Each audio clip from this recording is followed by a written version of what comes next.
beep, bop, boop, boop, boop. Wait, I do have we can edit this out because I had a question. Because I was listening to the TMT episode. What are we laughing at in the beginning? You can't tell what was said. Because suddenly we just went from talking about my home life to me being like, you know how I'm usually like, what up, boys? I started the podcast episode just being like, what up, boys? Oh. And we just like immediately is like big laughter. Yeah, we just went into that cackling. Jake, how is it living through the worst natural disaster of your life right now? Dude, today I looked out on the city and I saw things that I wouldn't wish on any human. I look out on Los Angeles and I say to myself, where do we go from here? How do we rebuild? Was this like your 9/11 events part 2? You know, after 9/11 has nothing on this hurricane.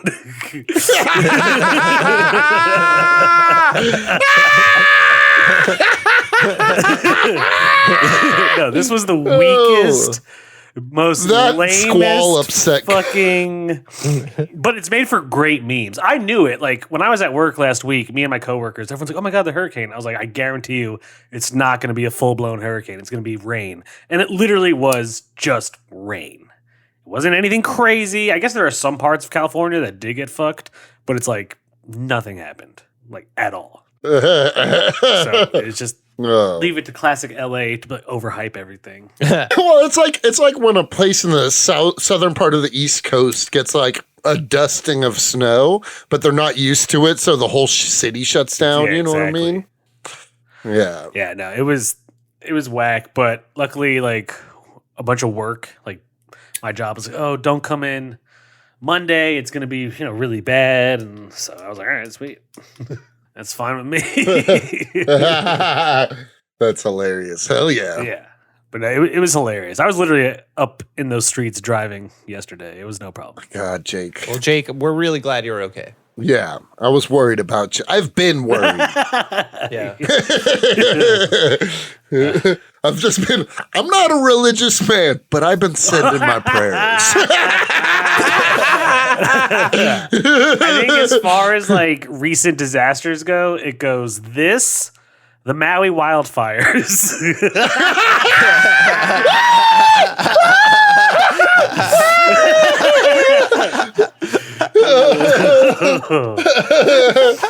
No, dude, shout out to all our Hawaiian listeners. I'm sorry if you're on Maui and dying right now. Dude, that's heartbreaking. I know, it is sad. Yeah, it's sad they won't be able to listen to some more Comics and Chronic potentially. Oh, I think the mayor of Maui even said that in a press conference. He was like, Yeah. he said the biggest loss to Maui right now is that we can't listen to Comics and Chronic. Yeah, they actually reached out to the president and said, send us Cody, Jake, and Anthony. They'll know what to do. We don't need FEMA. We need Comics and Chronic. Yeah. The only way to sit in Maui. I mean, speaking of other islands, you guys.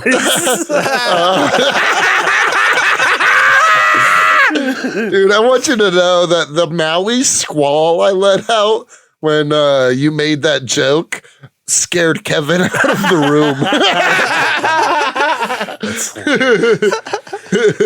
Dude, the best is like, I don't know, I've been seeing it on my Instagram, is like now there's like right-wing conspiracy theories about the Maui wildfires. And it's like, I'm it's sure. Jesus Christ. Oh, what do they have about that? I guess there was a video of all the homes that were not burned, and it was all like wealthy rich people's homes. And everyone's like, well, why didn't they get burned? And it's like actually like a really obvious answer is like the wealthier you are, especially even here in California, you have fire suppression systems, a sprinkler system, more or less. Okay, that makes sense. So it's not a conspiracy. It's just, once again, capitalism. And also, you have more property, more distance between the next burning item. Exactly, you know what I mean? Like there's so much. Jesus, I hadn't seen those. I saw it because Ben, we can edit his name out, but Ben liked it. And I saw it. It came up on my feed, and then I saw that Ben liked it, and I was like, of course. Yeah, That's, of course. That's so fucking stupid. I don't think we could edit out names in the Patreon episodes. If we drop a name, that's just, a hardcore name drop. That's true. Yeah, I mean, we didn't give his last name, so. Yeah, also, Ben probably does not subscribe to our Patreon, but if you do, Ben, that's fucking stupid.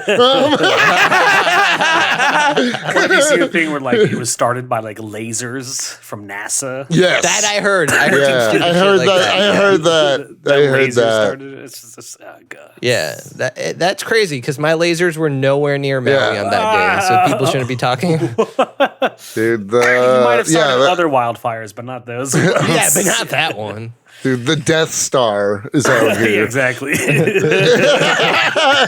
so dumb. Like, what are they thinking? I don't know. It's a bunch of fucking idiots. Yeah, Bunch of those- morons. And that's why Dumbasses. yeah, it's so stupid. Yeah. Like everything, like TikTok is cool. I realize, like, I find a lot of interesting shit on TikTok, but there's for anything, there's always a conspiracy video, and there's always this like TikTok background music that I people hate use that to make it shit. seem Yeah, it's that creepier. weird. Yeah. Yeah. I hate that shit. It's so Yeah. annoying. Jake was talking about how much he hated that when I was visiting him. Yeah. Because everyone adds it to like some real basic video and they're like, oh, like, Yep. I'm not going to lie. What I see a lot of is like, I don't know why it comes up on my feed. Probably because I watch them, but like flat Earth conspiracy theories, and then I'll be like, yo, check out the. Jake's Yeah. a flat earther. Is that our dark secret for this? I'm not a flat Earth. Fuck that. But it's always like ice wall videos. It's like, yo, this is the end of the Earth. And it's always posted by people who barely graduated high school.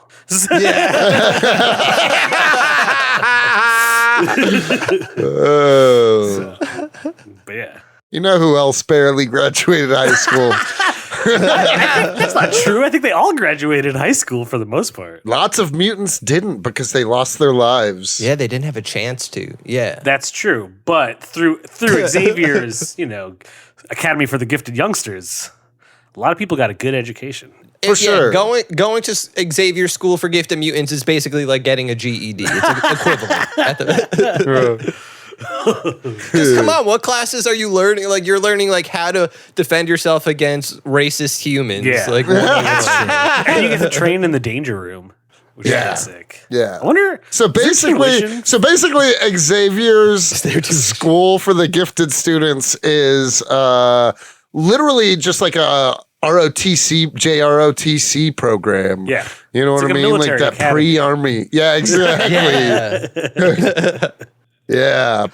It's the pro-military industrial complex. Here we go. Typical Marvel. We're delving deep today. child soldiers. Oh, that's right. Child soldiers, child trafficking, one might argue. I Yeah. don't know. Yeah, they take in strays, so And then anybody could be enlisted. anybody, against their will. Yeah. But that's not how Krakoa is at least. Not in that way. No, I mean, we're all just exaggerating for the bit Are we? anyway. You know what I mean? We gotta add that music to Oh, that's so...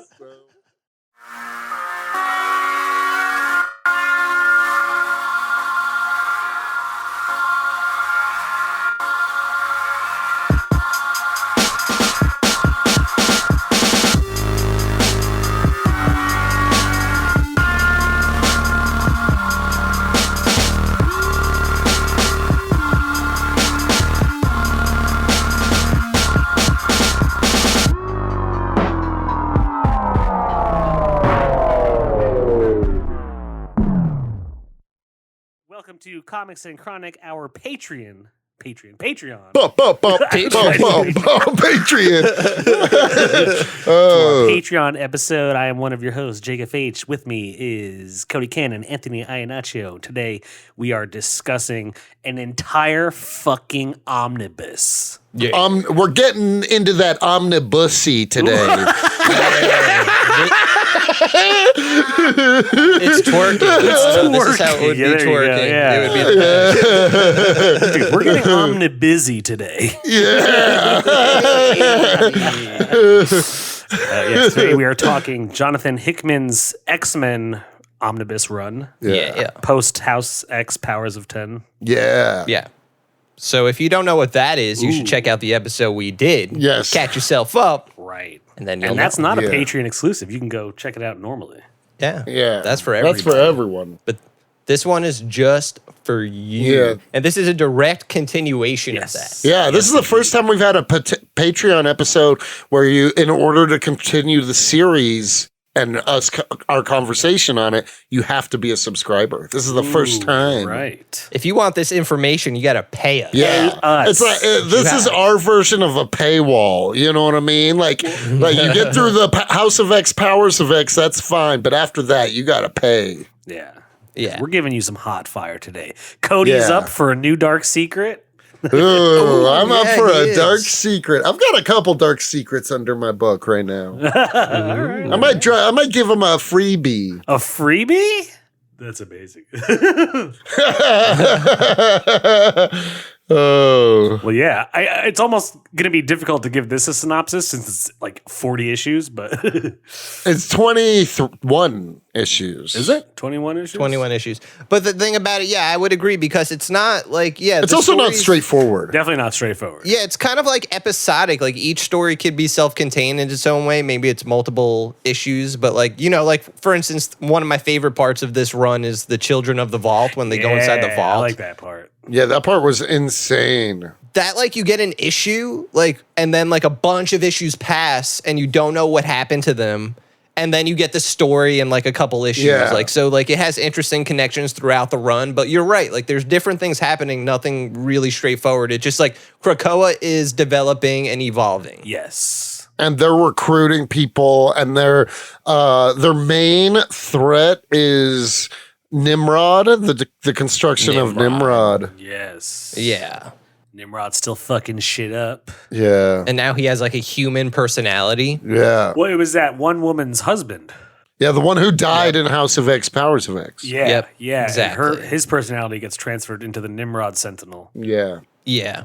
And that's a really cool story too. That happened like maybe towards the end that happens, but it doesn't really matter. It's this dude's personality, but like he comes to life and then immediately has to like sacrifice his entire like life history in order to like defeat the virus or some shit like that. But he does. He's like, oh, I had to do it. Yeah. Yeah. Like Nimrod's kind of very cold, but he still kind of has this weird human personality nonetheless. Yeah.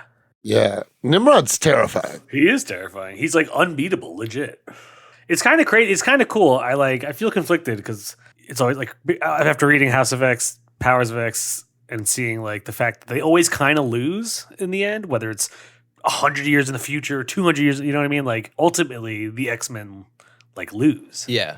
That's sad. So it's cool to see how they're always like strategizing to like beat it, whether it's like sending a team now up to Orcus or sending a team in the future to Orcus. Yeah. Yeah.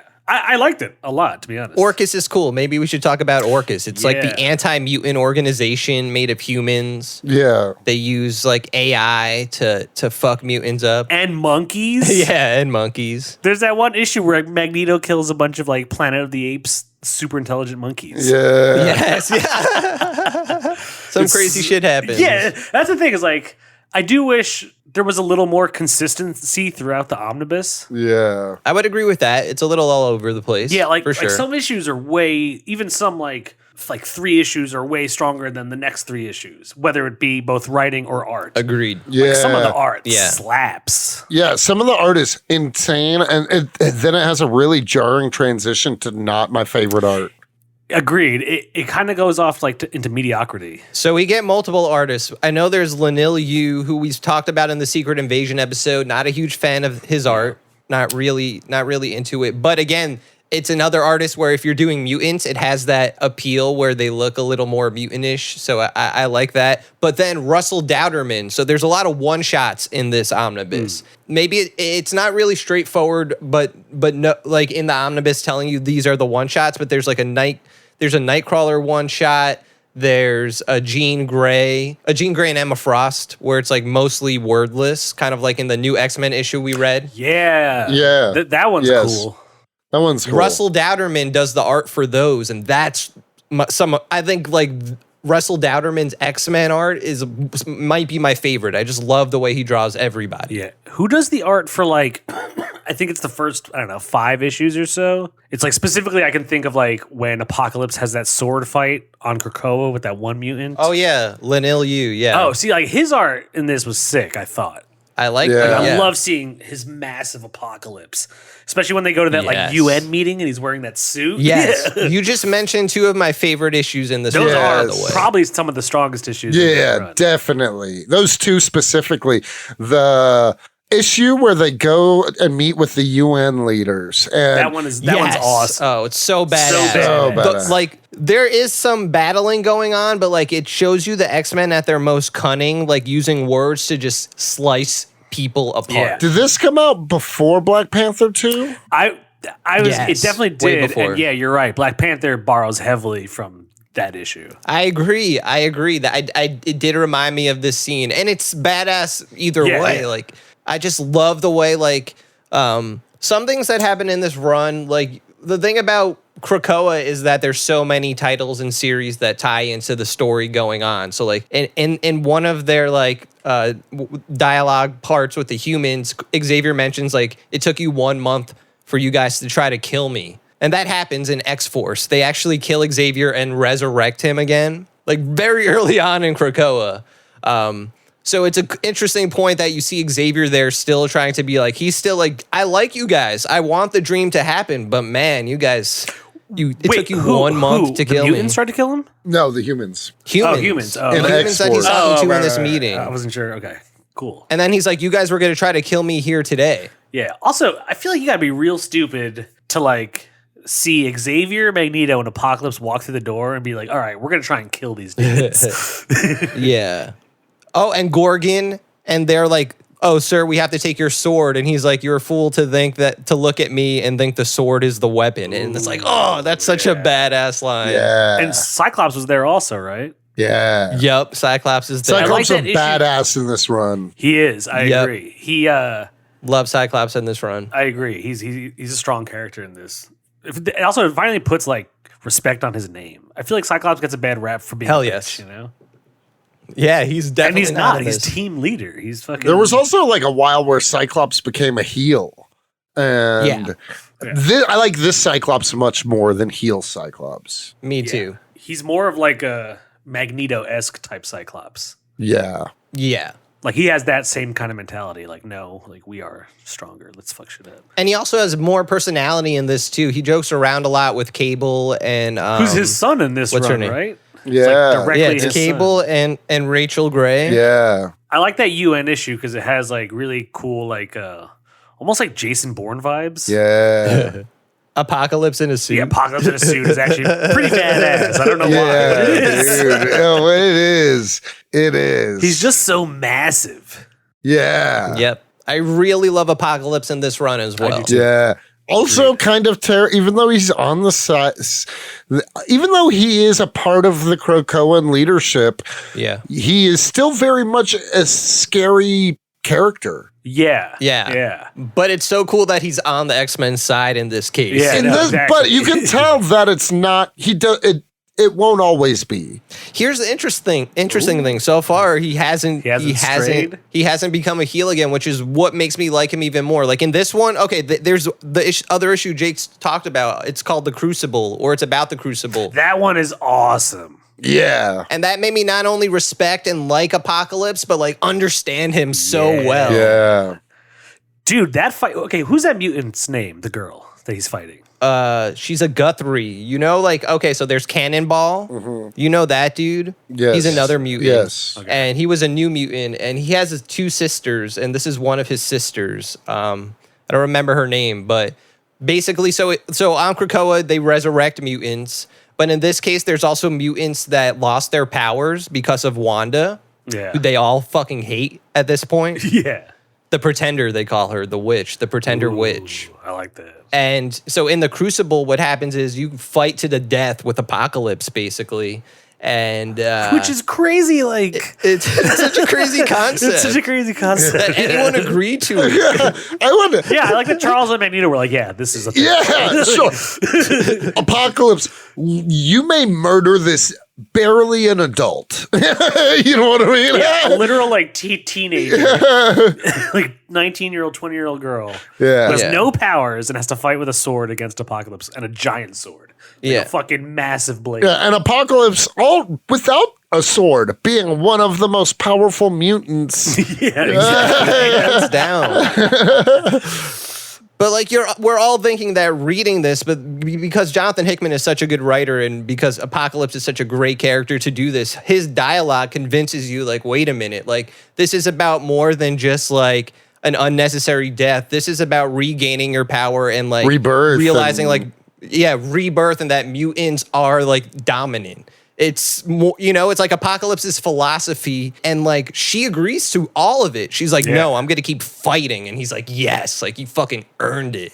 Yeah. It's so cool. I love that whole fucking issue. We have the talk with Nightcrawler too at the same time. So cool. Yeah, what? Nightcrawler's cool in this. I like that they make him really super like religious and spiritual. I mean, that's always kind of been a thing of Nightcrawler, but I big respect it. but I just feel like they've leaned like heavily into it Yeah. in a respectful like way where like I respect his religious views. Yeah. No, they have because his religious views are so important in the wake of, oh shit, we could resurrect people. What the fuck does that mean for the afterlife? That's what he's really conflicted about. Yeah. Yeah. I do like the dialogue in the Crucible one because like the whole time, like dude, like when Apocalypse like fucking kills her, I'm just like, whoa.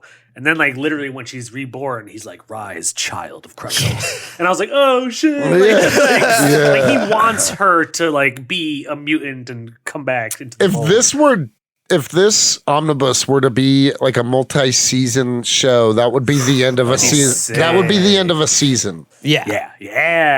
That'd be a perfect way to end a season. Yeah. Or Would you I don't want know, like, live that's- action or would you want animated though? I want live action. Krakoa animated. Ooh. I want live really? action too. Yeah, I kind of want live action too. I want MCU to do Krakoa. I think it just works. You Yeah, can but just I do don't want everything you MCU want. to do Krakoa. I agree. I don't want Marvel Studios. But like, well, yeah, they've given up. Yeah, if it's Secret Invasion quality, don't do it.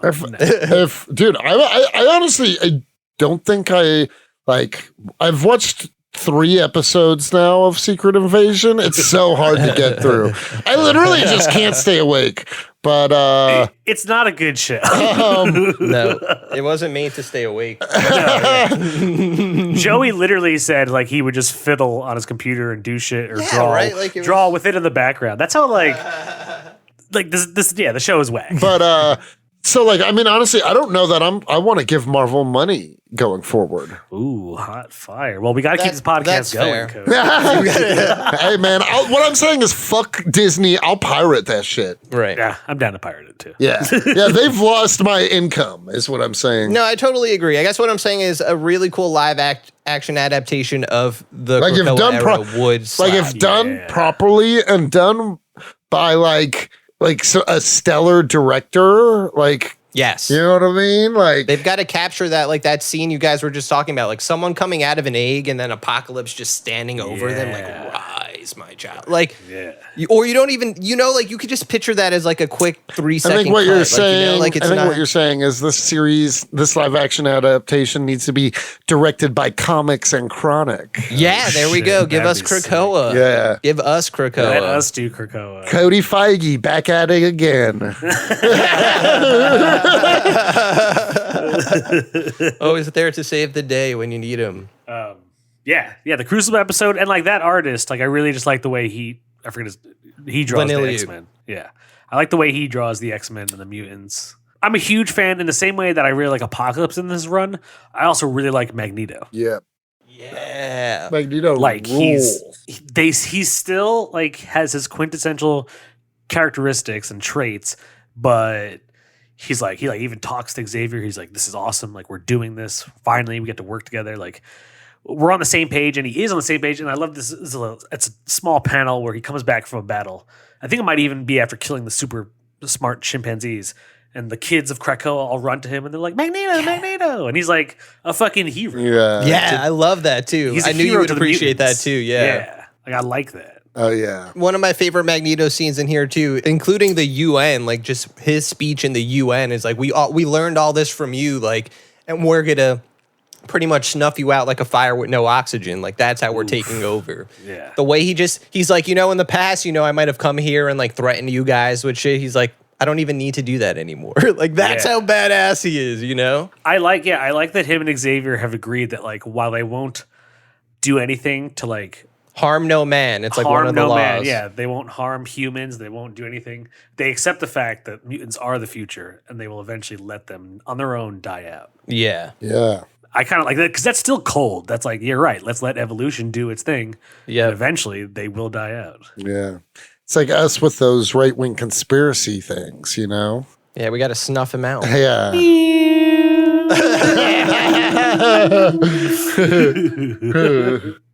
I also like how in the UN meeting that Wakanda's just like has their back. Yeah. Like Wakanda's not disagreeing with them, and Wakanda's not the one getting threatened. Like that. Like Magneto's like agreeing with them. They're on the same page. I also feel like Wakanda is one of the smarter nations to be like, yeah, we're not going to fuck with Krakoa. Yeah. That place harbors some of the most powerful people ever. Yeah. Right. They also don't need anything from Krakoa. They have their own technology and medicine. They don't need it. It's true, yeah. Wakanda has everything they need. And protection. They don't need Krakoa. Yeah. They're just allies. Is there still any relation, like right now, as we're reading the omnibus, between Storm and Wakanda? No. As we're reading the omnibus, I'm not sure. I don't think so. Present day Marvel, no. I think they've split up. Yeah. Okay. I'm really not sure, but actually in present day Marvel, Storm is on Mars. Yeah, so She's running shit there. I had a question. Even while I was reading it, and this is one of those random issues where like she had cancer. Yeah, so That like kind of came out of the blue in the omnibus. It was just like out of nowhere, she just boom has cancer. So I think Storm is, if you want to read what's happening with Storm, you read Marauders, Okay. which is also a good series, but she's on a team called the Marauders, and I think they might explain it there. But yeah, in one of the one shots, she has like this techno cancer or something like that. Yeah.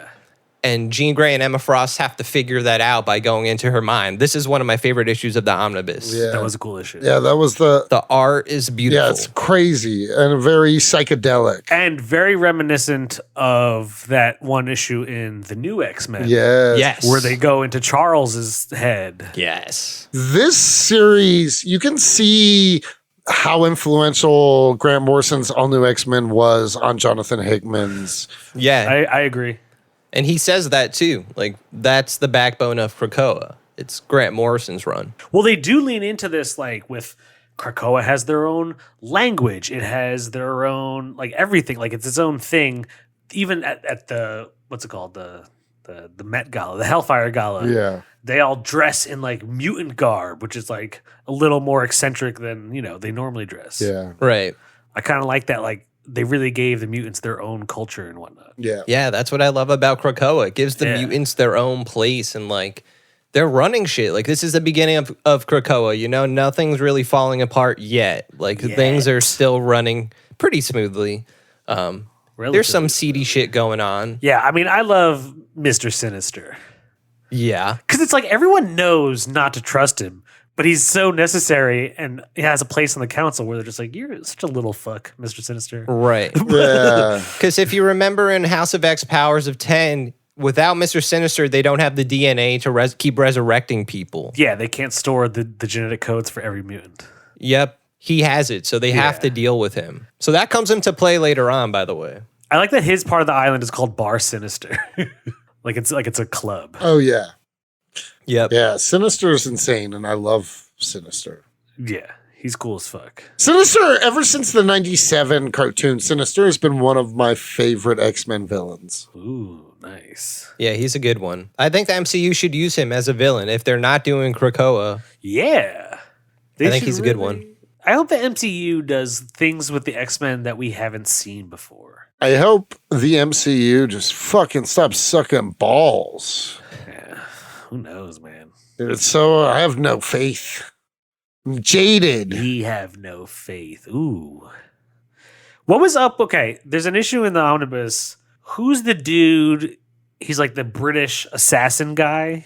Phantom X? Phantom X. Yeah, who the fuck is that guy? I've never heard of that character. He came about in, was it in Grant Morrison? Yeah, also a new X-Men from Grant Morrison. Yeah, he comes out later in New X-Men. And he's like in that X-Force run we've been talking about doing for years now. Yeah. Let's just do it. Oh, he's a main character. He's one of the main characters. What's his mutant ability? Is he a mutant? Or he's a Weapon X. kind of like- he's like Wolverine. Yeah, he's kind of like Deadpool. Or, Deadpool yeah, he has Wolverine hard now. Deadpool vibes. Also, like hard Deadpool / the way he talks Constantine vibes. You know? Yeah, Like exactly. British Constantine. Well, I think Yeah. isn't he supposed to be French in the comics? I think, or is his Or Belgium. Belgium? Yeah, Belgium. But like also like every so often people will be like, "Oh, you sound like this. No, you sound like that." Like, what kind of accent are you doing, man? Like he doesn't Flemish. They say you sound Flemish. Flemish. His one shot in this omnibus actually gives a good background of who he is, like better than most comics actually would, Yeah. because you don't really know too much about him. Yeah, I liked his issue honestly, and that weird. It wasn't the vault, right? It was like a different dimension thingy. No, it is The pocket city. dimension. Yeah, it's called like the city, Yeah. and I think the vault is within the city. Yes. But it's kind of like the same thing. It's like they're in the same place. Like the vault is a place in the city, and like time moves differently in the city. Like when they leave, like it may be years, but in the city, it's like hundreds and hundreds of years. Yeah, I mean, yeah, those were some cool issues when they send X-23, Darwin, and I forget who Saint. else. Children of the Vault. Yes. Sync. Children of Yeah, the Vault. Yeah. Oh, Yeah. those were my favorite issues too. Those issues are sick. I do like that story. Dude, what a Yeah. devastating storyline. And it was so crazy that like time, like they've been there for 100 years, even though on the Yeah. outside they're gone for like 2 weeks, you know? Yeah. Oh, and yeah, it's so devastating. Devastating. Yeah, dude. They get fucked up, like mentally, physically. Yeah. Yeah. Darwin's always getting fucked up. They Dude, always Darwin fuck up is always Darwin. getting fucked. He's a bitch. Ah. Honestly, I like Darwin. I think his mutant ability is a cool concept, but I also, Yeah. I just, They always nerf him. yeah, they nerf him. I also just feel like, if I'm being honest, I understand the need for the characters, but it's hard to like care past the like OG 12. You know what I mean? In terms of mutants? Yeah. I do like. I get what you're saying, but like, I don't know. While I don't know that much. Like when I was reading There's just so Children of the much, Vault. so much to do Yeah. research on. You know what I mean? There's a lot of mutants. I like the mutant that can talk to the island. Who's that guy? Oh, he's the one Douglas. that, Douglas. yeah, he's the one that Cypher. comes up with their language. And he has that Cypher. Cypher. that weird robot part of his mutant. Yeah. What is that thing? Well, his name is Warlock. Yeah. Oh, see, like, there's just some things that, like, while I didn't know when reading this, I was like, that's cool. Yeah. Yeah, like sometimes you don't need to know all the history. Yeah, like I just accepted it because I knew. I was like, there's no way I could catch up and figure out what any of this shit is. Yeah. Yeah, but I love X-23, so I really like that she was a big part of it. I love X-23 too. Yeah. Well, she's considered Wolverine in this, isn't she? She's Wolverine, you're right. She is Wolverine. Yeah, she is Wolverine. And Sync, I didn't know too much about, but I really liked his story. I really liked how he's part of the team, and they like give you those like info files. Yeah. You know, it's like one of those Yeah. information like data pages, and you're like, we don't really know his peak anymore. Like ever since we resurrected him, you know, he's showing like higher and higher Off levels the of charts, power. Yeah. Yeah. So it's like I started to like him because I'm like, damn, he's a cool mutant. And then their story, like Cody's saying, is so devastating. It's like winds up being a love story with him and Wolverine. Yeah. And they're like constantly on the run in this weird like techno city Yep. with crazy killer robots. Yeah. The whole vault shit is crazy. I don't quite get it. Like, what is it? Is it man-made? It's confusing. Is it... So like the vault is like a self-replicating thing, but it starts off, I think, as something that Hydra maybe made or AIM. Like I think it's AIM. Yeah. Wasn't the I think it's vault AIM. at the one Cassandra Nova thing in South America? That they shut down? I think that's where it is. Yeah. The Yep. Forge. Yeah, the Forge or whatever. At the Sentinel Forge, where it's that Sentinel covered in vines. Yeah. Yeah. I think Yeah. that's definitely part of it. Like that's Yeah. part of the technology. Yeah. So they try to take out mutants. Like it's really hard to fuck with the Children of the Vault. They're a powerful team, you know? Like the Yeah. mutants have a hard time dealing with them. And they could evolve faster than the mutants ever could. Yeah. That's why they're hard to beat. Dude, that's sick. Children of the Vault. Yeah, when reading that, I didn't quite get it, but I liked There was, I liked the yeah, concept. there were. I mean, it's definitely one of those that, like, while reading the omnibus, I was like, I wish I could just like know more about what else is going on in the series. You know what I mean? Well, It what leaves else? I've read a holes. lot of it. I'm just saying, like, Let me try to fill some holes. hey, oh, getting that omnibussy. Call you Shia LaBeouf because you're up in these holes? Hey. Little sidebar, actually. This is because of Holes. Holes is one of my favorite books when I read it as a kid. It's a great one. When I saw the movie, I really disliked it because Ooh. in the book, I don't know if you remember, the kid who they nicknamed Caveman when he goes there. Caveman, yeah. He's nicknamed Caveman because he's like a fat, stocky kid. So, as a fat, stocky kid, when reading it, I was like, cool, this is me. And then seeing skinny ass Shia LaBeouf be called Caveman, I was like, boo, that takes away a lot. So That takes away Joe Pesci's. At a young age, oh, you're taking from away the Joe whole- Pesci's. I would give Holes the book 6 Joe Pesci's easy peasy. I still have it to this day. Nice. What about Holes the movie? Holes yeah. movie, I mean, I do like it, to be honest, but I can't give it a 6. I cannot give it a 6 just because of that. So what would you give it? Maybe like 4.8 or 5. Okay, that's fair. It's just not a perfect movie. It's just not a perfect, but Holes is the perfect book. Nice. The perfect book ever written. So would you say it's your favorite book? Holes, I would put Holes in my top 10 favorite books I've ever read. No bullshit. Nice. No bullshit. That's crazy. I've never read Holes. Oh, I read it. Read it in 6th grade. It was awesome. I think I chose something else in 6th grade. I think my 6th grade thing might have been like Ender's Game or something like that. Ender's Game is a great book. I never read Ender's Game. It's a banger. Nice. I don't remember what I was reading in 6th grade. Remember in 8th grade? Yeah, not at all. 8th grade, we read Great Gatsby. Nice. 6th grade was 9/11 for me, so don't bring that up for me. 8th grade was 9/11 for me, but we still had time to live. Before we get back into X-Men, I think it's time for my dark secret. We weren't even getting back into X. Oh, I know. I felt like we needed to talk a little more about X-Men because there's the whole omnibus. You know what I mean? Yeah. Yeah, No, we're but just, yeah, I said sidebar. Oh, but I just wanted to. I think it's time for a dark secret. Oh, you're ready? Okay, you're ready. Whoa. If you know what? The fact that you interrupted us tells us that you really need to get this off your chest. Yeah, let it out. Let it Okay. out. You're like, yeah, guys, before we keep talking about X-Men, even though we weren't. I need there to be some positivity to gain. That everyone, I fucked up as Your dark secret is positive? no. I need to gain some. I need room for positivity afterwards, so I need to get it out now okay. before we get to the end. Okay. I need to redeem myself throughout the episode. Okay, so I traumatized my kid for a long time because as a parent, when he was like 6 years old, he came home one day and was like, I love Freddy. I love Freddy. Freddy's so scary. I love Freddy. Who's Freddy? During that time, there was an internet craze that I had not yet heard about called Five Nights at Freddy's. Video game craze. Okay, I've heard of that. It's like a horror video game yeah. about like how like it takes place at like a Chuck E. Cheese thing and the animatronics come to life on weekends and you have to play the security guard. Oh, shit. Yeah. It sounds fucked already. Yeah. So, but K.O.'s talking about all of how much he loves Freddy. I hadn't heard of this game yet.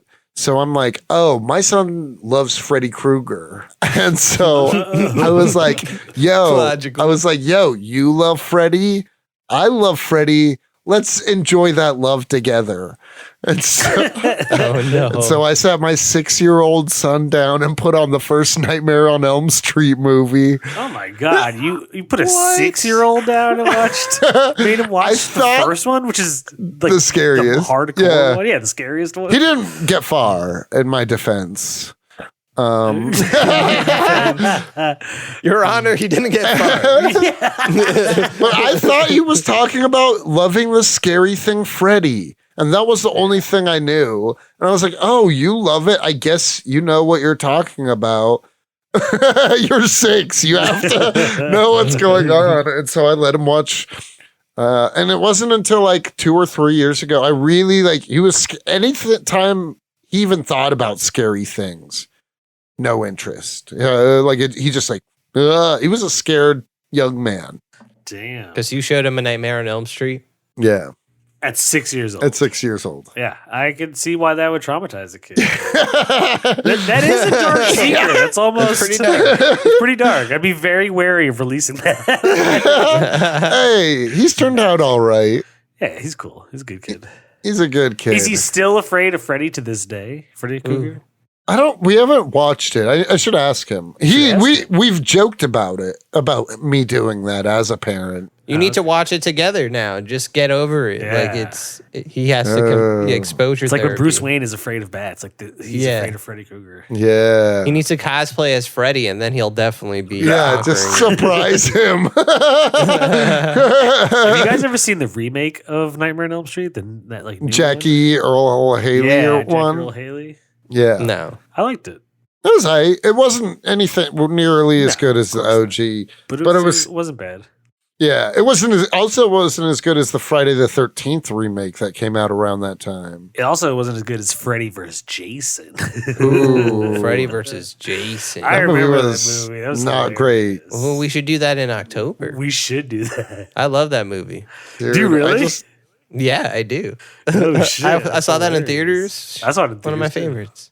That's my first Freddy movie. I don't love that movie. Well, hey, you know what? We don't just do things you love, Cody. Yeah.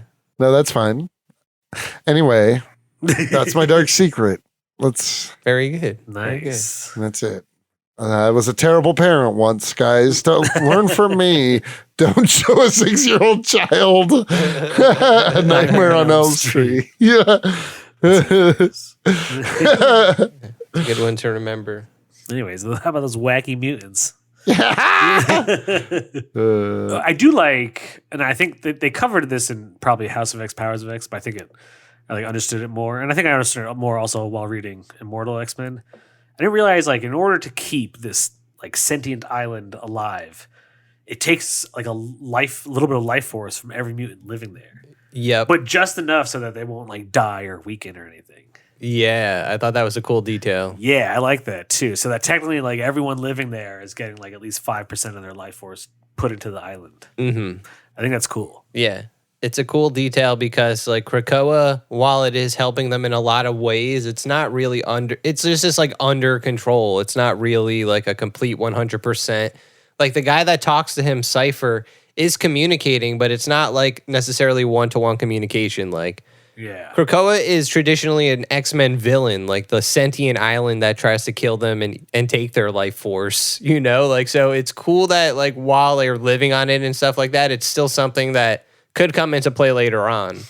Okay, so that's another thing I've been a little confused with, going back to things where you could possibly fill in. What's the deal with the other island where that white dude is on? You know, the one Apocalypse talks to? that joins Krakoa. Yeah, Araco, yeah. Yeah, Araco, yeah. So the two islands used to be one island. Something split it apart, like this giant sword. Like you're not really sure what it is. And they're separate now. So like they kind of have their own society and they have shit going on where they're dealing with like these demons from another dimension. And apparently like when What's the this deal island, with Apocalypse and them? right? So like when the island was one, Apocalypse was part of that. He's the oldest mutant, Apocalypse. Oh, yeah, like he's, you're right. Okay. you know, like he's been around for a long time. And like his wife is like, I guess it's a newer character, Genesis. And we learn about her and that she's actually the one that stayed behind on this island. And she's basically helping run shit there. But like that island is like they're always fighting for survival in a way different from the X-Men are. I guess I want to say on Earth, but I guess this place is kind of on Earth. I'm not entirely sure. But it's just a different island where mutants live. They're Araco's mutants not too. on Earth? No, it's on Earth. I'm sorry. It's just so different than Yeah. it was. I guess it was in a different dimension. Like it just kind of popped up again. Remember? Like once they're just like, oh, Araco appeared. And then there's this whole side series called X of Swords where it starts to come into play way more. But Jonathan Hickman is a part of that too, but those issues aren't included here. Okay. So it kind of like interrupts some of this stuff and then it picks up again. I think there's an issue where Cyclops is talking about how the islands are like not getting along. Yeah, but that like they started moving closer to each other, right? Right. Yeah, exactly. Yeah. because there's a problem that there's a lot of mutants now because there's mutants on that island who now are like going to be together with Krakoan mutants. Like it just creates a whole new problem that mutants didn't prepare for when Krakoa was a thing. So it just adds a wrinkle. Israel-Palestine conflict going on here. Yeah. You think that's what it's like?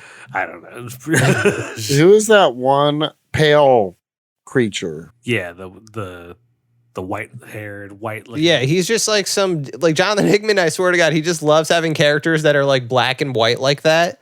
And this dude is just like a summoner. He's just part of that group of mutants on the other island, and he just has kind of like magical powers, but he's not a good guy. He's just really weird and creepy. Yeah, he's a creepy little fuck. But he's definitely not on the side of the X-Men, that's for sure. Psh, bitch. Yeah, I don't like him. But it's cool that like... Because I read this like a little bit ago. Was there a flashback when it has like Apocalypse and his horsemen on Arico when they were like... Yeah. Yeah. Because those are his kids, the horsemen, the original horsemen. So his kids are on that island too. Yeah, that's cool. His wife and kids, he left them behind. I wonder if that white dude, is that one of his kids or not? That's his grandson, actually. Yeah. Yep. That's what I just remembered. Yeah, that's his grandson. Okay. Like he really respects Apocalypse, but also like kind of his Apocalypse has they think he's gotten a little soft because he's not completely like I am Apocalypse, killing everybody and taking over the world. They just see life as war. That's the whole difference about. But that's the cool thing. Like X-Men are always at war. They're always fighting for survival. They just don't see it that way. Facts. Yeah. Fighting for survival, fighting to have an identity. I do like this about the omnibus, and especially with the whole like them being brought back to life. Yeah, like I feel like identity plays a huge role. Yeah. In this, like in this one, Mystique is very obviously coming from House of X, Powers of X. She's very openly lesbian. With Destiny, yeah, with Destiny, they have a really important relationship that they focus on, which is really cool. I feel like Hickman really leads into like the mutants being things like queer and trans or like religious or like political. He does give each mutant a very distinct identity. Absolutely, and that's cool. Yeah, I agree, and I love it because that's what makes the X-Men cool. Is like they all have different costumes. They're all like differently motivated, but they're all like binded through their oppression by like human society. Yeah, and that's cool. Jonathan Hickman is a good writer. I really like his writing. He even gives us the issue where it's just about Vulcan, who's Cyclops' brother, Cyclops and Havoc's brother. Yeah. He's like on the moon, right? Yeah, and his whole thing was that he used to be super evil. He was like taking over space. He was like basically king of space and just like fucking shit up. Just like an insane dude. Like imagine having like Cyclops' powers, but like you could just use it however you want. Like you don't necessarily need to shoot it out of your eyes. Like you could just be powered up like Super Saiyan basically. Let's shoot out my dick. Yeah, pretty much actually. Like super undefeatable too. But he just kind of explodes and disappears. But I guess he's not dead. He comes back here and he's like good, but he talks about like the fire inside of him. Yeah. That's what all he keeps talking about. And that's what like so much so that during his issue, the girls that are with him are like, we know you've got a fire burning inside. Yeah, like he's partying hard with these two other mutants who I don't really know who they are, but they're just constantly partying, doing drugs. Yeah, but he was clapping cheeks. Yeah. Yeah, he was. He had a pretty sweet mutant life. It wasn't filling that void. Yeah. I'm grateful the X-Men are always kind of horny. That too, that's highlighted here, absolutely. Yeah, there's a lot of sex in the X-Men universe. Thank God. The mutants made 3 laws on Krakoa. It's murder no man, this land is sacred, and make more mutants. Ooh. And Nightcrawler made that rule, make more mutants. He's like, we got to bang more. Yeah, I mean, especially because like, since the X-Men does lean so into heavily into like, oh, we're the dominant species. It's like you get there by procreating more, Yep, and they need to. Yeah. Because their population has been lowered. See the future that they lose. Yep. They need to like build up their numbers. But in a fucked up way, that's just more people for an Xavier army, It's just like... Oh, yeah. Well, that's what I like too, is like people seem to be like pretty critical of Xavier. Yep. In his role as a leader on Krakoa. Yeah. Like not everyone thinks he's like as altruistic as he thinks he is. Right. Because he definitely has his own motivations. And he's secretive about a lot of stuff. Yeah, exactly. He just plays things close to the chest. That was the really cool thing about the Mystique issue where she knows... Okay, so Destiny says to Mystique in the past. There's a flashback. Destiny tells Mystique, she's like, there's going to be a point where we have an island, but you need to resurrect me. They're not going to let you. Do whatever you can to resurrect me. If you do whatever you can to resurrect me and they still say no, burn it all down. That's what she tells Mystique. Yeah. So we get like this cool scene where Xavier and Magneto are like, all right, Mystique, if you do this mission to us, we'll resurrect Destiny. If she goes to Orcus in space and takes out Nimrod, right. But she fails. She fails, yeah. She fails dies. hard. Yeah, she fails and she dies. Yep. And so Magneto and Xavier are like, too bad, not resurrecting your wife, Mystique. Sorry about that. And they knew she would fail. Right, they knew it. They knew it. They're so sinister in that way in this run. They're really like, that's what I like about like Hickman's run on the X-Men is like, it's not even sinister. They just kind of have like, Hickman gives the X-Men universe like Game of Thrones political vibes, where it's like someone's always trying to one up the other through like shady side deals, like with Mr. Sinister or Magneto and Xavier. It feels like there's a lot of like political pulling of strings and manipulation going on. Yeah, absolutely. I completely agree. I was getting like that big vibes. Yeah. Especially, that's what's so cool about the UN episode. It's like, that's a hard, like, political thriller vibe type of issue. Yeah. Oh, yeah. And it worked really well. And then, like, the scene in the hallway when, like, Xavier telepathically is like, Cyclops, they're coming to kill us. And Cyclops and the other dude, Gorgon, like, take out the security guards. Like, that shit's sick. Yeah. That's, like, Born Identity shit, which is also, like, political thriller and whatnot. Yeah. Yeah. The X-Men work really well when they do, like, special ops missions like that. Yeah. Also, I don't know, when you fucking take them seriously and make them like actual like when people shit on comic books for not being anything real, and it's like, no, like the X-Men is so lore real. is so relatable. Yeah. Yeah. Know what else I like to like? There's a event that happens called Empire, and there's a couple issues where it ties into it a little bit, but like these weird plant creatures invade Krakoa. Oh, I remember. And Magneto fucks them up. That issue's sick. I love the way he fucks them up. Yeah. He fucking murders them. The plant aliens, right? Don't they come from space? Yeah. And he hits them with he brings a satellite down on them. Yep. Yeah, well, he kills the leader with a satellite. Right. Like the leader thinks they're negotiating, and Magneto's like, no, I already told you. The whole this isn't. Yeah. Hey, that scene is cool. That scene is also cool because he starts off, I remember he's floating naked in his like part of the island. And then they're like, Magneto, we have an invasion. And he like puts on his helmet and everything and goes to war. It's also cool that when it's like his war helmet. Yeah, it's not the white and black. It's not the white one. When he fights, he wears the OG like purple and pink or red outfit. Yep. Yeah, I like that a lot. I was like, oh, my man's going for the blood armor. It's a great right detail. Now. Yeah, it is a great blood detail. armor. And I caught it right away. I was like, nice. Yeah. Yeah, Hickman does a lot of cool details for the X-Men. Yeah, and that's it. And then Hickman is done with this run, and that was kind of his time on Krakoa.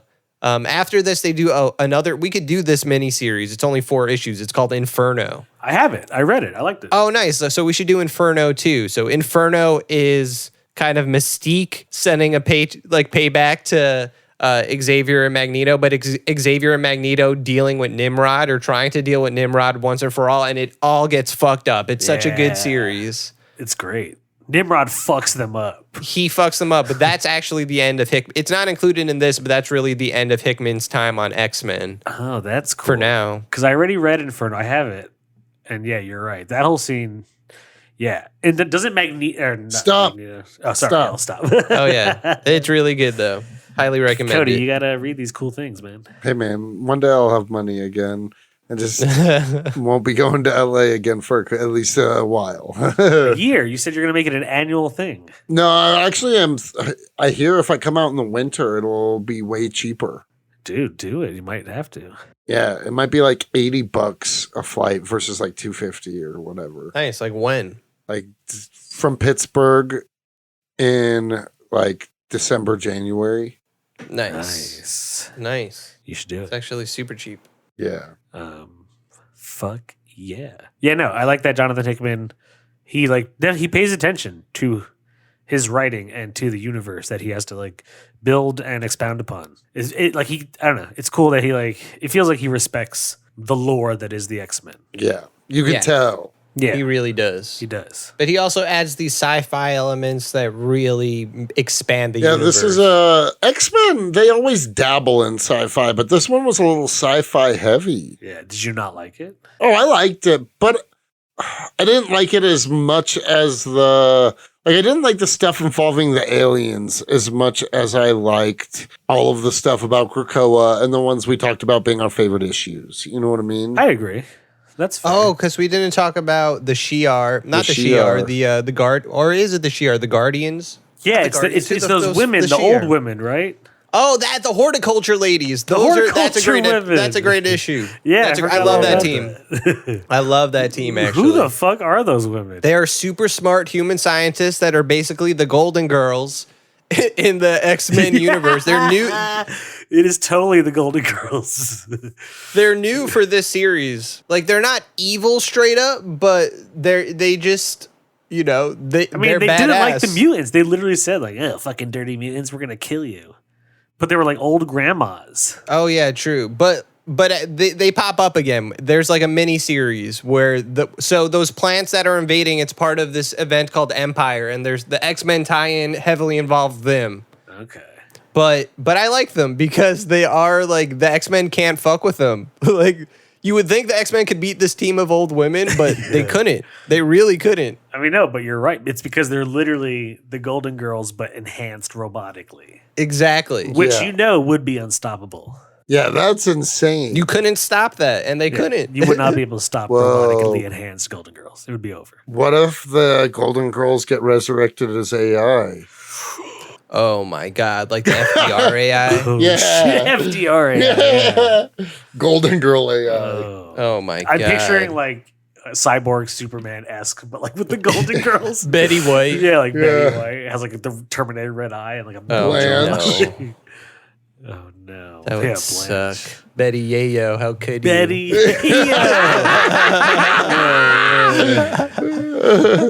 Betty Ayo 2069. The ultimate killer. Watch out, Nimrod. Yeah. Yeah. Oh. Damn. Who would win that fight? Who would win that fight? Yeah. I'm giving it to Betty Yayo. Betty Ayo. 2069. I'll give it to Betty Ayo also. Yeah, Betty Yale for sure. Okay, so we put Betty Yayo 2069 as the ultimate enemy for the X-Men, right? She's so unstoppable. So we have to draft a squad Ooh. of X-Men. It's the Comics and Chronic X, like we're the new Xavier Magneto Apocalypse. We're doing Okay, that. I like that. Wait, time Who out. are we? Wait, whoa, whoa, whoa, whoa, whoa, whoa, whoa, whoa, whoa, whoa, whoa, whoa, whoa, Yeah, whoa. whoa, whoa, whoa, whoa. Who's who? Who's who? I feel like Anthony, you're Xavier. Yeah, I guess I'm Xavier. That's me. That's it. I'm Xavier. Accept the mantle. Yeah. I'll be Magneto, and Cody, you're Apocalypse? Like, yeah. Cody's Apocalypse 'cause he's Nice. immortal. Cody's Apocalypse. Yeah, he's immortal. Literally can't be killed. Right?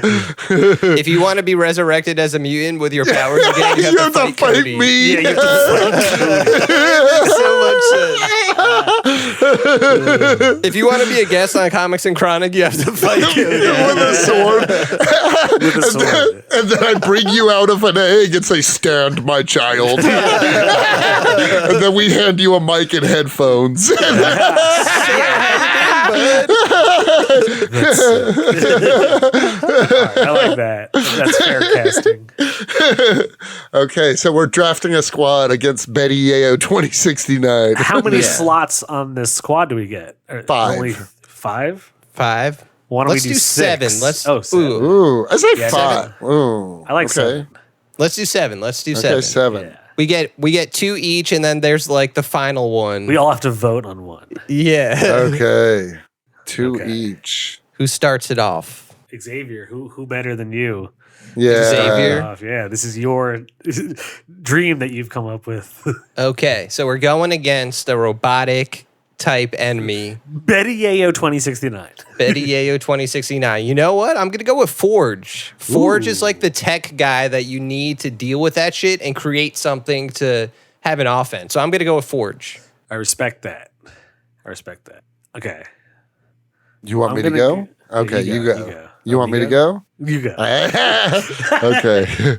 Okay, I'll go, and I'm gonna go. I want a powerhouse, but I also, Powerhouse? I also, Oh, no. Sorry. but I also want agility. I want somebody that's gonna be hard to put down, and I want woman because I know this is gonna be a male heavy roster. I'm going for Wolverine X-23. Hell Ooh, yes. Interesting. Great choice. That is a good choice. Okay, that's a good choice. You picked the robot, and then you picked. Who'd you pick, Anthony? I got Forge. Forge, yes. Yeah, those are all good. Okay. I'm going to go. This is a hard one. Also, I want a powerhouse, and I'm going a lot based off of his older portrayals in which Apocalypse can literally turn his limbs into, biomechanical, like robotic shit. So I'm gonna go with Apocalypse on this squad. Nice. You're drafting Apocalypse. Drafting me. Nice. I'm drafting Cody. Oh, I didn't even know that was an option, but okay. Okay, so let's see. We got a tactical technology dude. We got powerhouse. We got two powerhouses, but like Apocalypse is like. Here's my souped next up. question. Yeah. Should we do this before we go back into picking? Should we do this draft snake style? Jake goes again, then me, then Anthony, That's cool. and then the final decision. Nice. I like that. All right. I am on this. I'm trying to think of like who are the other mutants that are portrayed in this. Think omnibus. Omega level. Oh, yeah, you're right. I got to go Omega level. I wanted to choose Emma Frost, honestly. Dude, that's a banger of a choice. I like Emma need a Frost. psychic. Yeah. Because she might not be able to tap into the robotic side of Betty Yayo 2069, but but like what humanity is left of her, she could probably, reach some temporal Yeah, fucking- but dude, any humanity that was left in Betty Yayo died while she was slinging that rock, dude. So are you saying I shouldn't choose Emma Frost? No, I like I'm it saying because I who like Emma better- Frost. Who better to crack the heart of a robotic golden girl than a diamond woman? Exactly. And Emma Frost is hard as shit. yeah. Exactly. Talk about slinging that rock. Emma Frost is that blood diamond. Cody, Okay, so it's my turn. your turn. Nightcrawler, easy money. Ooh, We need a teleporter. That's true. I like that, and I like Nightcrawler. I'm gonna hit the bong real quick. I like Okay. in the newer versions, Nightcrawler is growing horns right now. Anthony, do you want me to wait on you to? Oh, you're hitting. You can smoke inside again. Yeah. Oh shit! Yeah. Whoa, Anthony's cool again. Yeah. This is a Patreon exclusive, you guys. Oh my god! This is just like things changed for the X-Men on Krakoa. Things are changing for Comics and Chronic right now. Always. Always changing.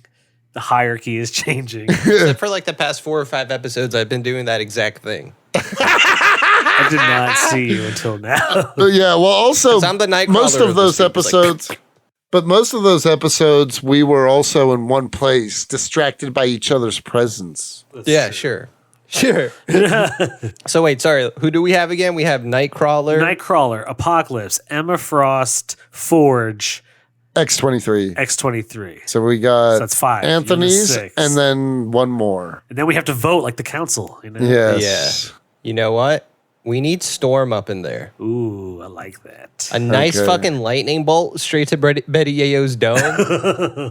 I think it's over. I don't know. Dude, if the horticulture... She's like Nimrod Yeah, level power. yeah. Betty Yayo is like what Nimrod wished he could be. Exactly. Dude. Okay, before we vote on this, I want to develop what I think Betty Yayo's background should be. Okay, let's hear it. Yeah, yeah. I got an idea. Okay. Betty Yayo is not actually Betty White. Oh. Betty Yayo is one of those, you remember in like the 2000s, they would make like media characters on t-shirts like covered in chains like SpongeBob or, you know, Betty Yayo is a Betty White one of those shirts that gains AI sentience Oh my and God. slowly becomes Dude, I like this- that. this super powered, crack dealing Betty White android human creature. Yes. I like that. It's up to the X-Men to defeat I like it. that it's the hood t-shirt thing.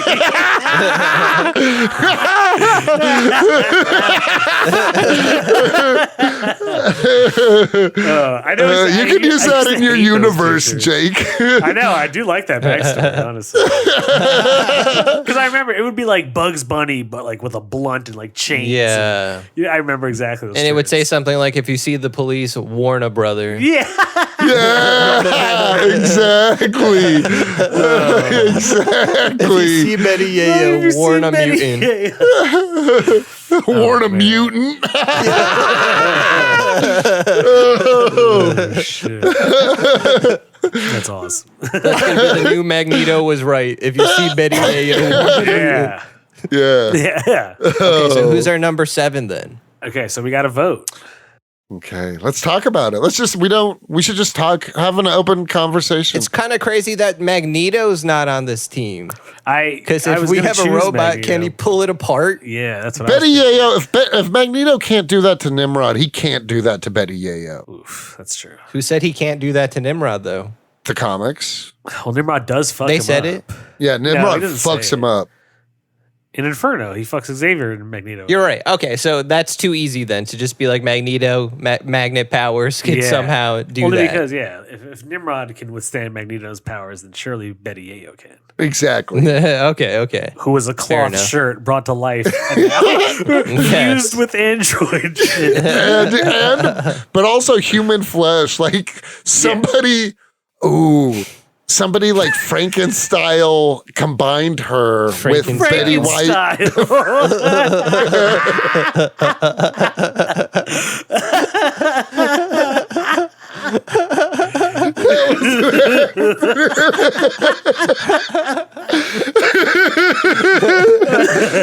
Frankenstyle. Oh my I like God. that. Frankenstein. Frankenstein. Oh, That's oh God. I feel like that's like if Frankenstein was a fucking clothes designer. Yeah. Another character for your universe. Frankenstyle, yeah.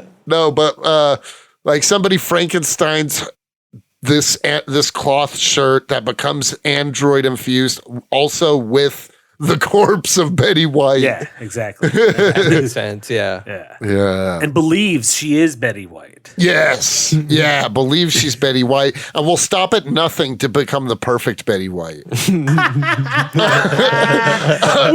it. Perfect Betty White. And like somewhere along the way, like Ultron, she realizes that like man is that she could never be the perfect Betty White as long as man continues. So she like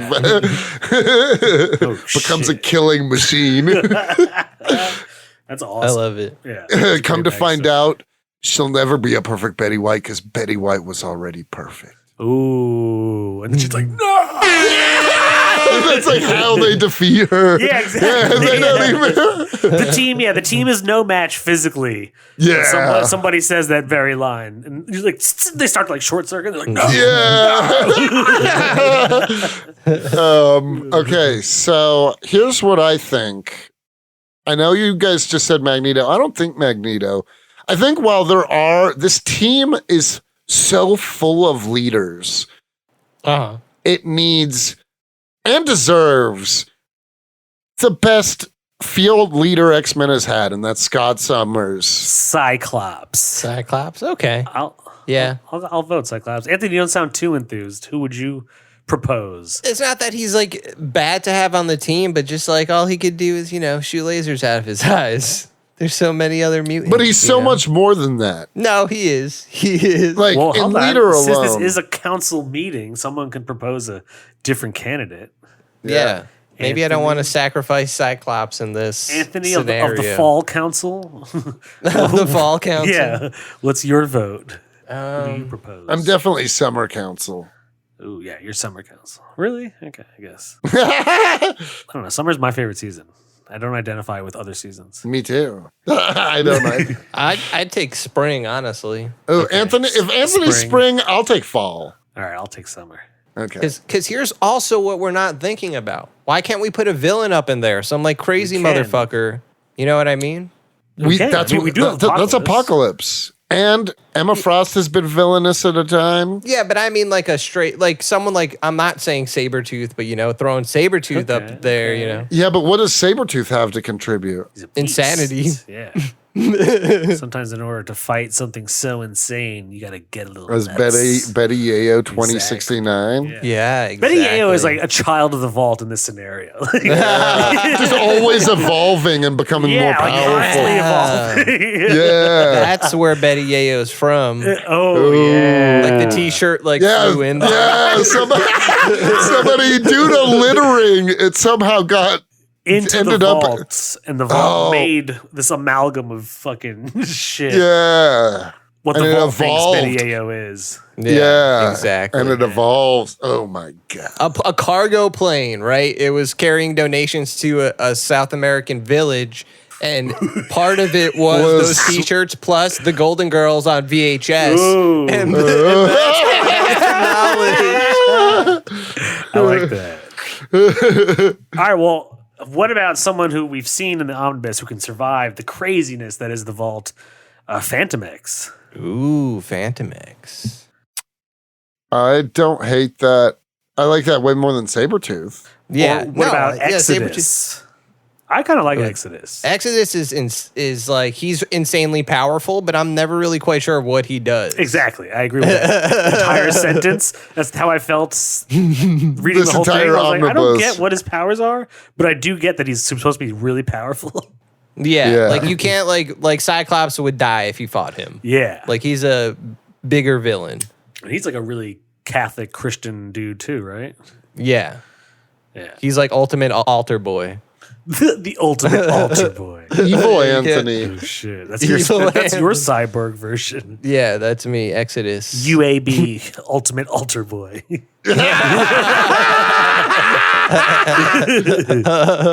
UABAI, ultimate altar boy, Anthony Iannaccio. Oh, dude. Oh God. That's Our a villain. universe is growing exponentially today. That and Betty Yayo 2069 is that's the Orcus of our universe.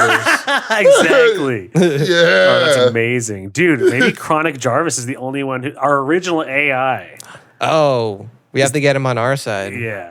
No, I bet you he betrays us and joins Orcus. See, I feel like if anything, it would be like more of like an Ultron aggressive takeover of Chronic Yeah. Jarvis.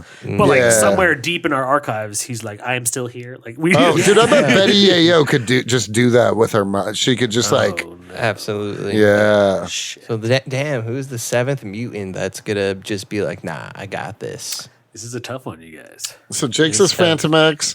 Anthony, I mean, do I'm you? not necessarily committed to fan. I'm I'm not committed to Cyclops, but I think we do need a leader. I think there's so much power that you need somebody in going into this that you need somebody who's good at leading to make it effective. Who's the girl? She's on the council. God, what's her name? Jean, No, not Jean. I know. No, it's like fuck. There's another female in the council. It's not Mystique. It's not Emma. It's not Shadowcat? Jean. Is that who it is? Shadowcat? Is she in the red coat? Yes. Is that who you're thinking Yes, of? the Yeah, red that's coat. Shadowcat. That's Kitty Pryde. Oh, that's Kitty Pryde. Yeah, you're right. Never mind. Fuck her. I like her. I'm not too big of a Kitty Pryde fan. She's cool. She's cool in this book.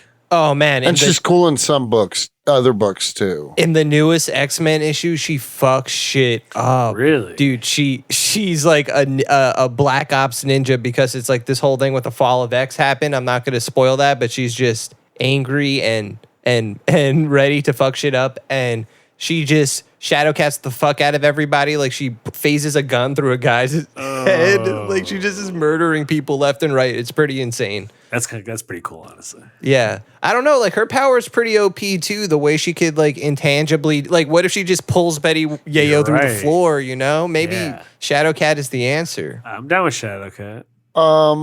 There's also magic. You guys know Ooh, Magic. Magic Yeah. would be a good one. Magic is cool. And Magic was a cool character in this omnibus. Yeah, I really like Magic. She's actually one of my favorite mutants. She could just send demons after Betty Yayo. What is she Yeah. going to do against that? Yeah, but maybe I don't know. You're right. The demons of Limbo versus Betty Yayo? Come on. And not just Betty one Yayo part has of a our few team. demons herself, though. Oh, maybe her demons are stronger. Yeah, exactly. So I really like Magic, but I actually lean more Shadowcat than Magic just because I think Shadowcat, I think we still, even though like Apocalypse, I don't see Apocalypse being the leader. You know what I mean? Yeah, that's fair. No, yeah, that's fine. I think Shadowcat, if not Cyclops, I think we need someone who's been a leader. I mean, I guess we have Storm.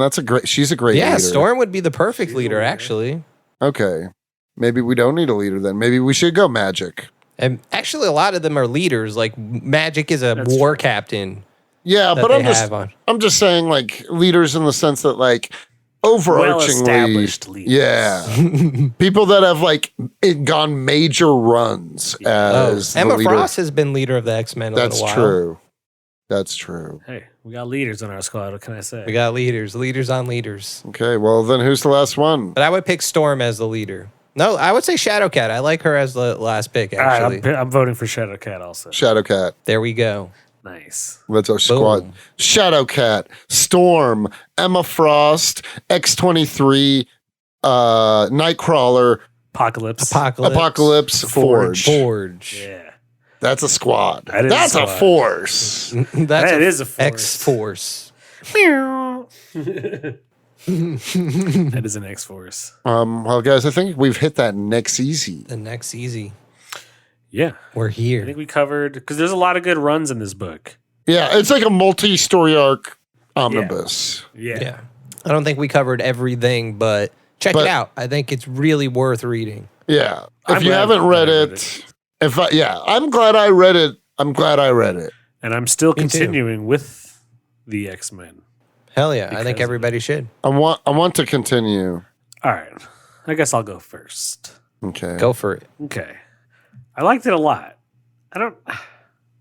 There's a large part of me that wants to give it a 6 because it's super enjoyable. It's solid. Even the parts that like the some issues that aren't as solid. And even though I don't quite know with certain things that's going on, it's still overall very enjoyable. Also, wait, timeout. The ending, how this omnibus ends is with, I don't know about, maybe yours guys didn't have it. Mine had like a piece of the Hellfire Gala in it. So Yeah. oh, okay. Mine would be, yeah. So it ends with when Magneto and Charles are talking to Namor.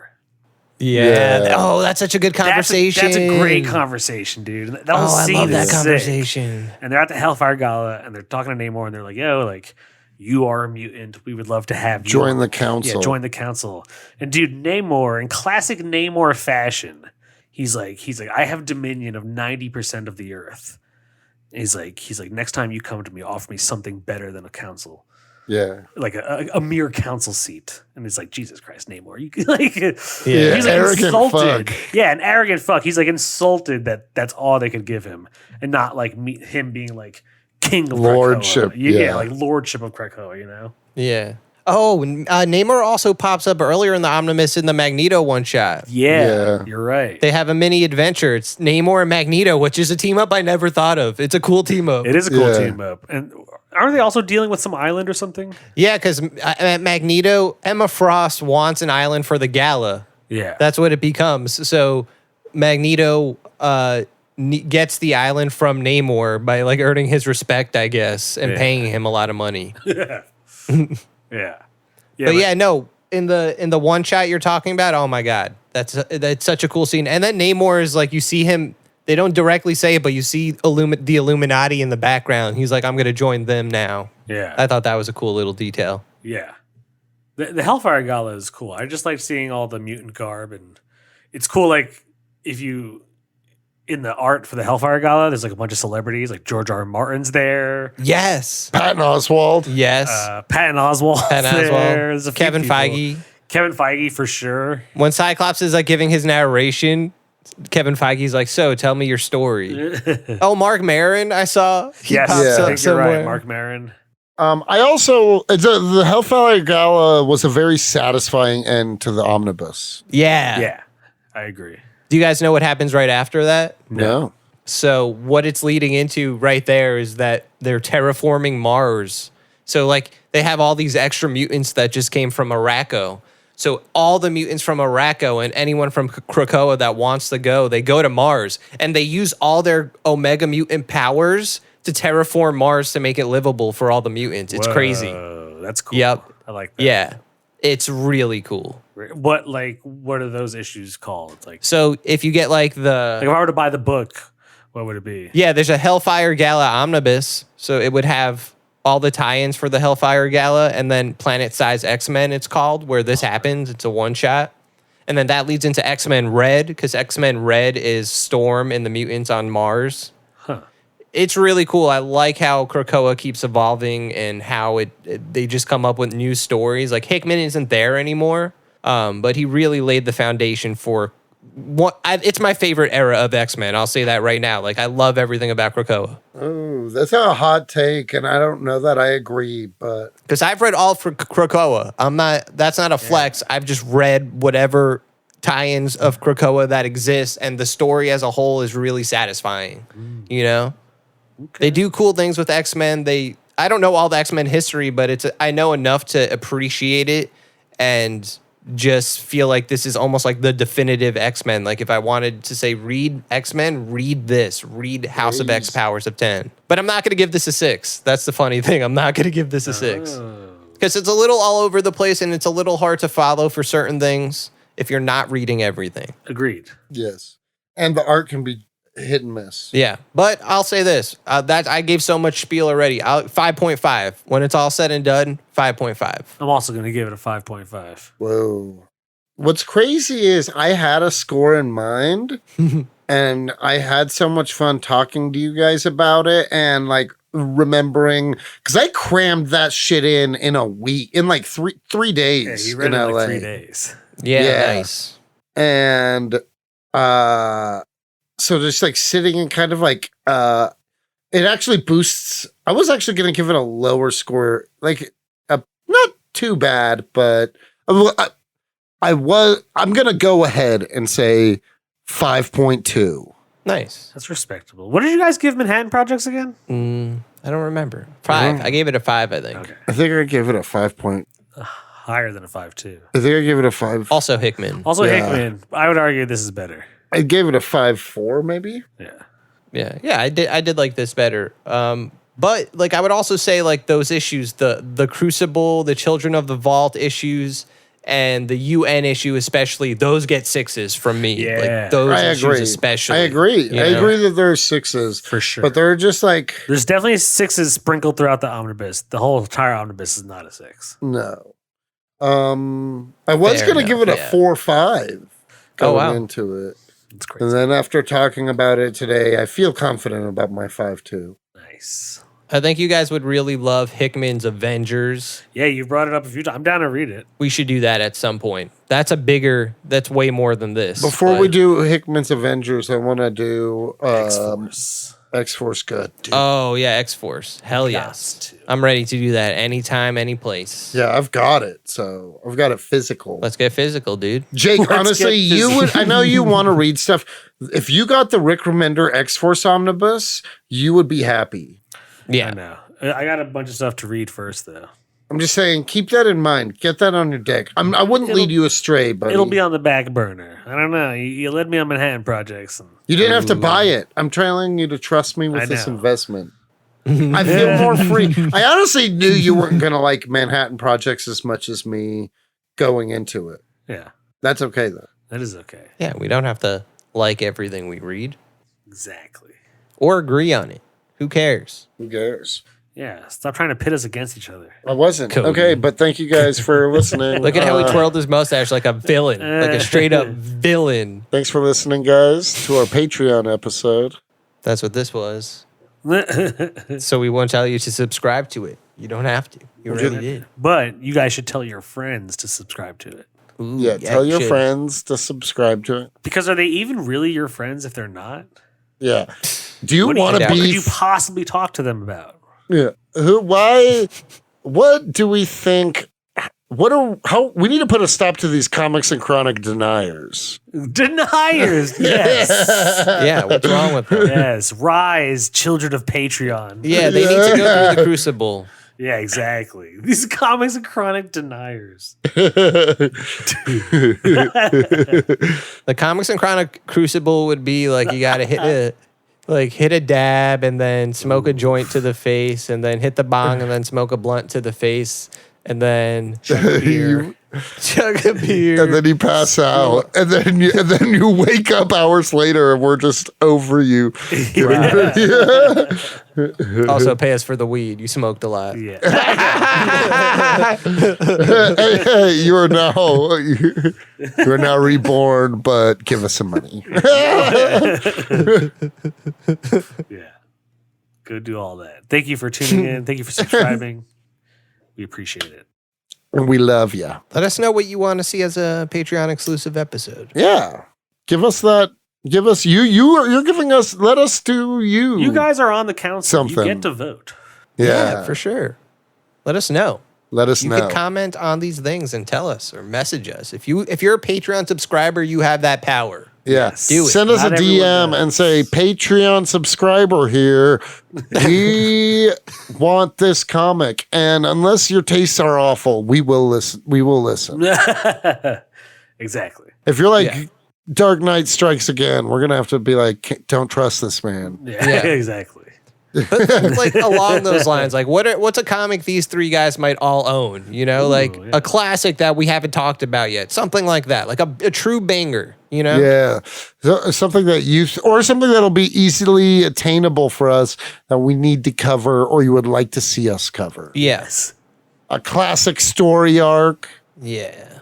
And if you want to hear more about Betty Ayo 2069 going forward, you got to tune in to our Patreon episodes. Yeah. You never know where she might pop up. Exactly. Yeah. That's a Patreon exclusive character. Dude, in Jake's universe, all you see, it's like blur. She's just always blurred out and it says paywall over it.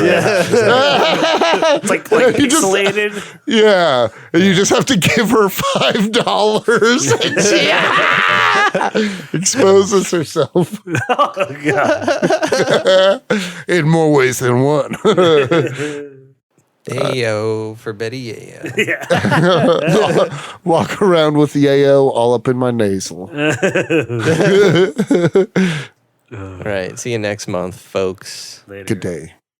Betty AO. Hi, you're listening to Comics and Chronic, and I'm Jake FH. I'm Cody Cannon. And I'm Anthony Iannaccio. And you can tune in every Thursday to hear new episodes of Comics and Chronic. And make sure to follow us on Instagram and Twitter at Comics N Chronic. That's comics, the letter N, Chronic. We'll see you guys next week. Woo! Peace.